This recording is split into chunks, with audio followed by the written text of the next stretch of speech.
Jom teman saya makan Dubai Chewy Cookie dari Amora. Ni saya beli Dubai Chewy Cookie dari Amora. Lama dah nak tegar. Saya tak pernah makan lagi Dubai Chewy Cookies ni. Saya tegar Amora dulu. Jom buka. Dia dah cair dah.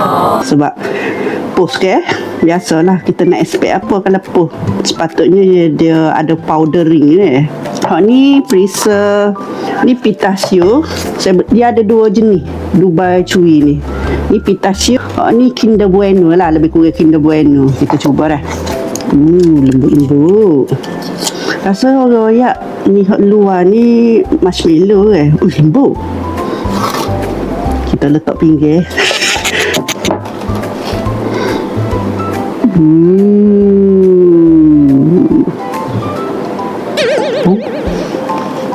Bismillahirrahmanirrahim.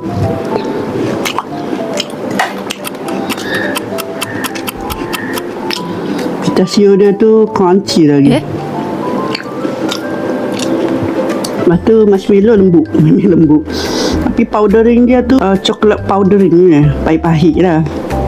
Tapi rasa macam premium sikit rasa dia. Saya kurang pahit. Jadi biasa-biasa lah. Untuk rasa boleh lah.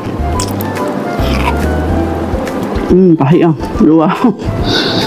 Bagi orang tak minat pahit ni kurang lah. Tapi isi dalam tu sedap lah. Tak manis lah.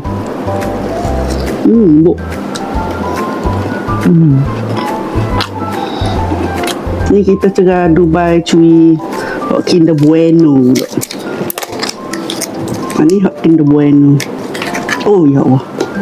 Ni Kinder Bueno. Apa jadi ten? Bismillah.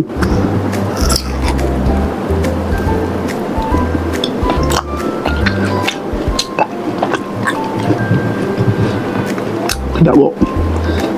Masa Kinder Bueno Chewy molek tau. Dah ada buat Chewy molek. Tak kerah. Ada.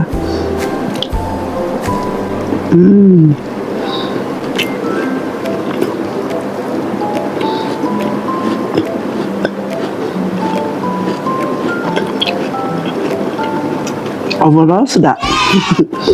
Lembut, chewy. Tak boleh. Percubaan yang Jangan lupa subscribe, like, komen, share video ini. Terima kasih.